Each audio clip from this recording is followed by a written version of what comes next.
Bueno, Sergio Massa volvió a ser uno de los protagonistas esta semana con las nuevas medidas económicas que claramente son medidas de carácter financiero, ¿no?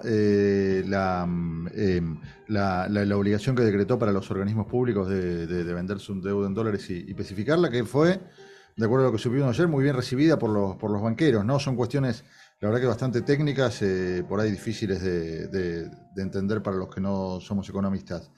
Vamos a conversar con Santiago Romero Manuquian, que es economista justamente y es jefe de research en Ecolatina, y también es docente en la Universidad de Buenos Aires. Santiago, ¿cómo te va? Buen día, gracias por atendernos.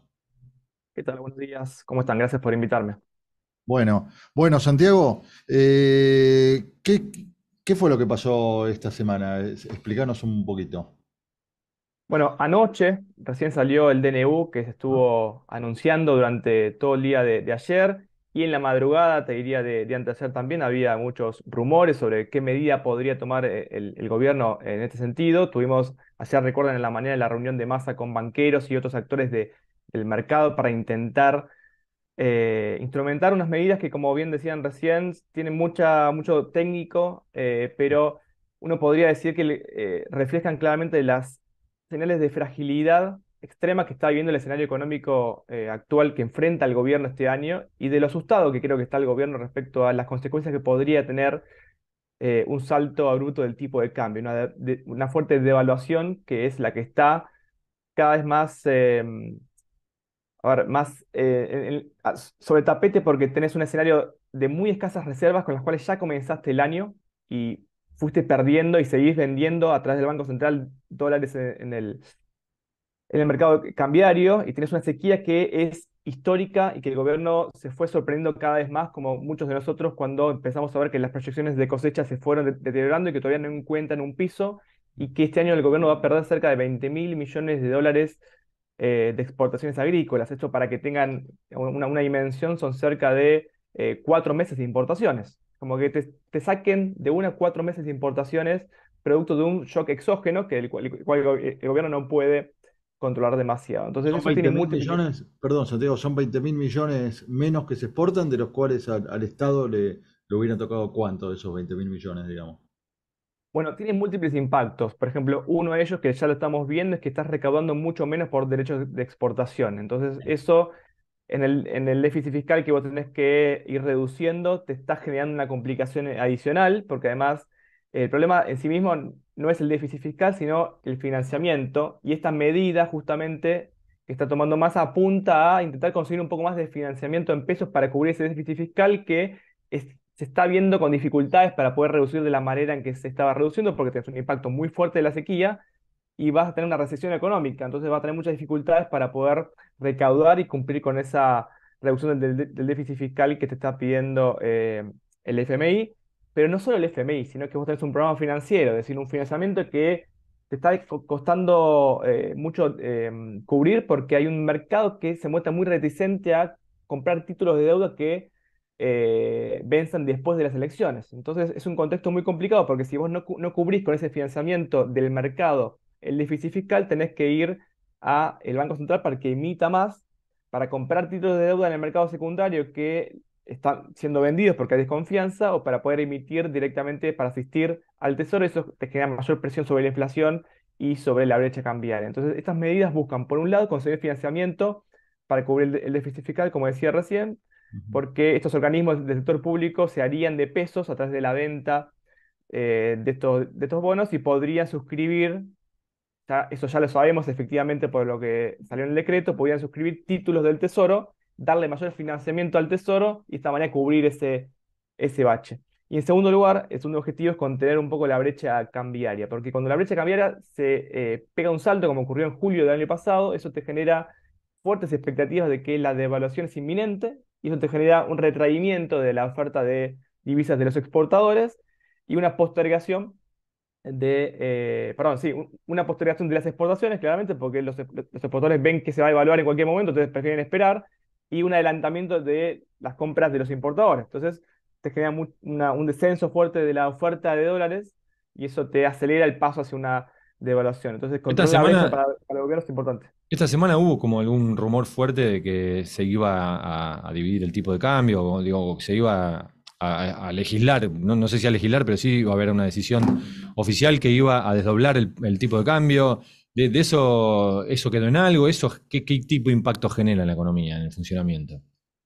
Bueno, esa medida, como otras que fueron, digamos, anunciadas y que todavía veremos si están por implementarse, como el dólar Sí, Malbec, por ejemplo, claro. Sí. apuntan a el siguiente problema. Vos comenzaste el año, olvidémonos un segundo de la sequía, comenzaste el año con un tipo de cambio que tiene un atraso de cerca del 20-25% respecto a finales de 2019. Es decir, hay un dólar que está muy barato. Cuando está muy barato, como en economía vemos, hay un exceso de demanda de ese bien, en este caso, del dólar. O sea, todos quieren comprar el dólar, nadie quiere venderlo. Entonces ya comenzaste con una debilidad estructural que es que tenés un exceso, un desbalance muy fuerte en el mercado cambiario. ¿Cómo lo puedes controlar? Bueno, o lo controlas por precio, es decir, convalías un salto en el tipo de cambio que encarezca mucho ese dólar para reequilibrar un poco ese exceso de demanda que tenés. Bueno, eso el gobierno no lo quiere hacer claramente porque estamos muy cerca de las elecciones, eso tendría un impacto fuerte en los precios, como sabemos, siempre que hay una devaluación hay una aceleración en la inflación y además te contraería mucho la actividad económica porque afectaría mucho el consumo. Y por tu lado lo que decís es, ok, bueno, ¿cómo hago para fomentar un poco la oferta? Bueno, la oferta se puede fomentar a través de un dólar soja, por ejemplo, a través de tipos de cambios diferenciales que le generen una devaluación parcial a algún sector, pues si no quiero convalidar una devaluación para toda la economía por los efectos que tiene, ok, lo hago para algún sector. Entonces, y el desdoblamiento también tiene que ver un poco con eso, con intentar reducir ese exceso de demanda. Entonces, la otra parte es restringo importaciones porque tengo que restringir un poco la demanda. Yo que fomento la oferta sí, la demanda restringo importaciones porque, de vuelta, los márgenes de maniobra que tiene el gobierno son muy escasos. Massa, por la cuenta financiera, intenta que entren dólares del swap con China, intente que entren dólares por la licitación de la tecnología 5G, acuerdos con Brasil, ingresos de organismos internacionales de crédito, como fue esta semana la CAF, cualquier ingreso, cualquier conejo de la galera para poder, de vuelta, que entren algunos dólares, pero que no van a compensar de ninguna manera este ingreso, esta caída muy fuerte que tenés por las exportaciones del principal sector que te lo genera en la economía, que es el agro. Ujú, claro. O sea que básicamente lo que tenés que hacer es recuperar esos 20 de algún lado sacar esos 20.000 millones de dólares que no vas a Exactamente. tener. Ujú. Santiago, y el escenario internacional otra vez no ayuda. Bueno, ya habían comenzado el año sabiendo que el escenario internacional no nos iba a ayudar, porque la economía internacional se venía enfriando de la mano de una muy fuerte suba de las tasas de interés en el mundo, producto de la aceleración de la inflación que tuvimos en los últimos meses, Estados Unidos, Europa, y ahora se empieza a sumar este ruido de una posible crisis financiera que todavía tiene repercusiones que no están demasiado claras porque ha habido salvatajes, entonces para Argentina, el contagio financiero no es muy relevante porque Argentina no tiene acceso directo a los mercados financieros internacionales. En todo caso, si eso suele contagiar a unos socios comerciales nuestros, como por ejemplo Brasil. Brasil ya sabíamos que este año iba a crecer muy poco, menos del 1%, y es nuestro principal socio comercial, es decir, nuestro principal receptor de exportaciones y fundamentalmente exportaciones industriales, recibe cerca del 40% de la industria que exportamos. Esa te diría que era la principal preocupación de parte de la demanda, porque es el contagio por el lado comercial, diríamos, no por el lado financiero. Pero claramente de vuelta, es un escenario internacional que no le viene a sumar nada a este escenario local que es el más relevante en cuanto a las dificultades que tiene la economía y para las aspiraciones electorales del oficialismo, obviamente es un escenario harto desafiante. Ujú.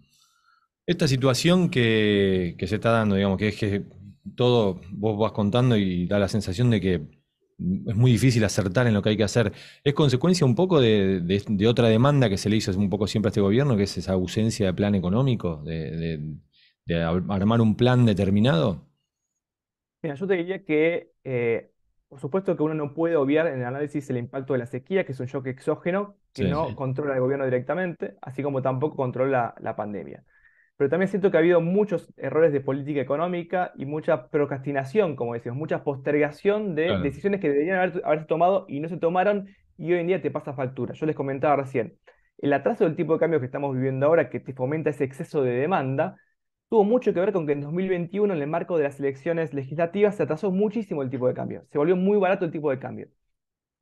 Algo que en 2020 no había ocurrido. En 2020 el gobierno había ido convalidando una devaluación más parecida a la inflación, el tipo de cambio se había mantenido en los niveles de finales de 2019. Recuerden que a finales de 2019 Alberto Fernández había dicho que un dólar a 60 pesos estaba más o menos bien. Sí. Hoy ese dólar a 60 pesos sería más o menos un dólar de 280. Y hoy tenemos un dólar oficial a 200. Entonces, entiendan que hay un fuerte atraso en el tipo de cambio en 2021 que te juega hoy en día una muy mala pasada. Haber atrasado las tarifas en 2021 también, en el marco de las elecciones, también te juega una buena pasada, porque tenés una cuenta de subsidios que tenés que empezar a reducir ahora, y eso te impacta en la inflación.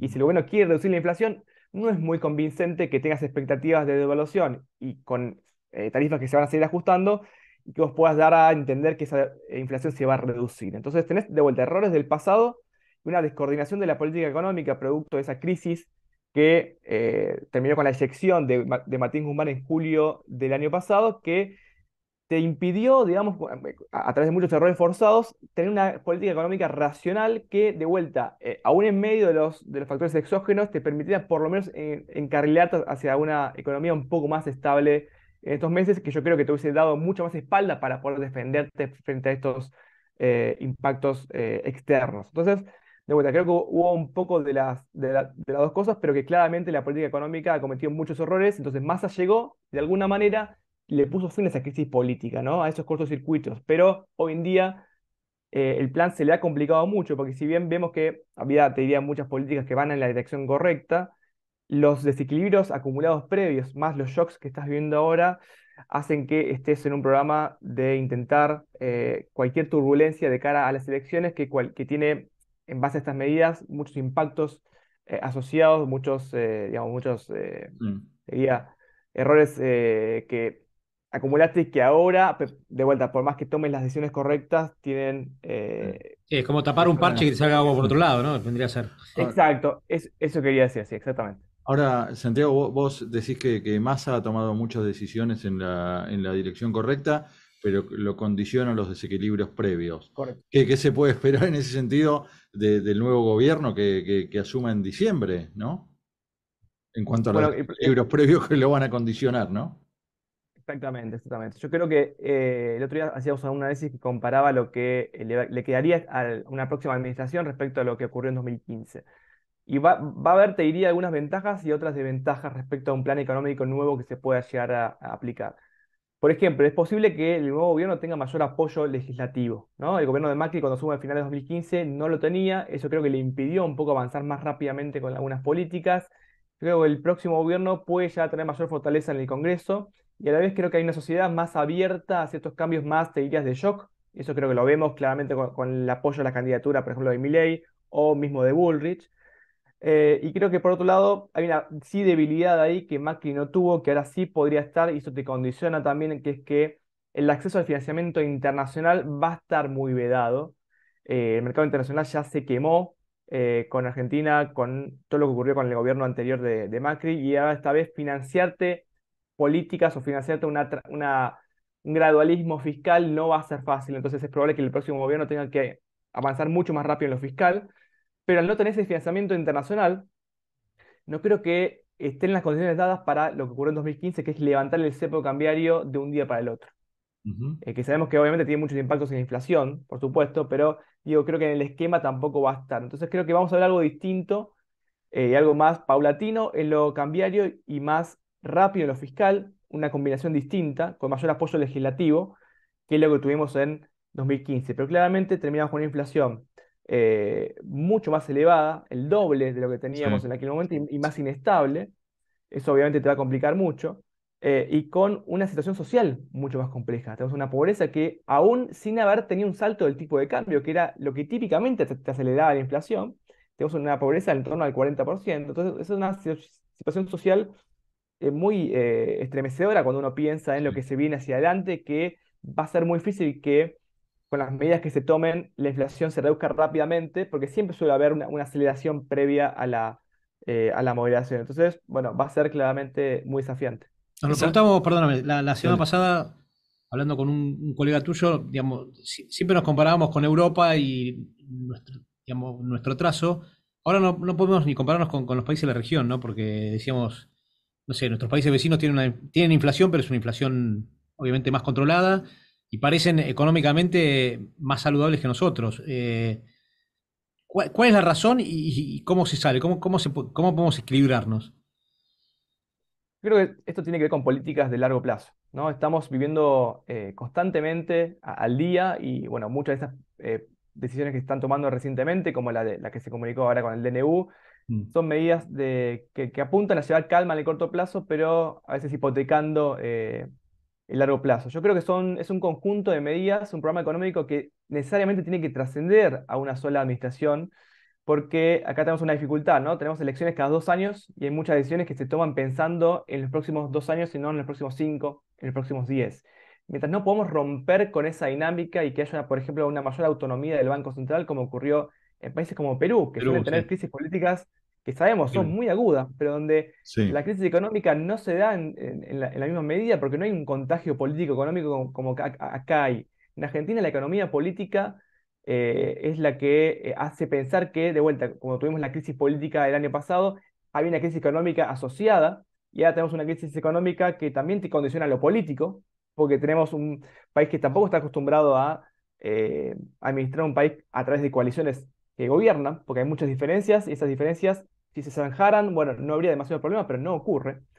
Entonces, hay necesariamente una necesidad de tener políticas de largo plazo y lograr consensos, pero consensos no solo en el diálogo y en las propuestas generalistas que siempre todos decimos, como aumentar exportaciones, como fomentar a ciertos sectores con mucha potencialidad, como el sector agrícola o la minería o el petróleo y el gas, sino también poner sobre la mesa acuerdos y firmar sobre qué hay que hacer y qué no hay que volver a hacer, como por ejemplo algo que yo comentaba antes, que es atrasar el tipo de cambio y las tarifas pensando en las elecciones eh, que están a la vuelta de la esquina, y es algo que sucede siempre porque te beneficia en el corto plazo y después en el largo te impide tener una política de largo plazo consistente. Entonces hay que, creo que, incrementar la racionalidad en algunas políticas públicas, de vuelta, que excedan a una sola administración. ujú. Bueno, súper interesante la conversación. Santiago Romero Manuquian es economista jefe de research en la consultora Ecolatina. Santiago, quedamos muy agradecidos por esta nota. Un placer, muchas gracias a ustedes y bueno, hasta la próxima.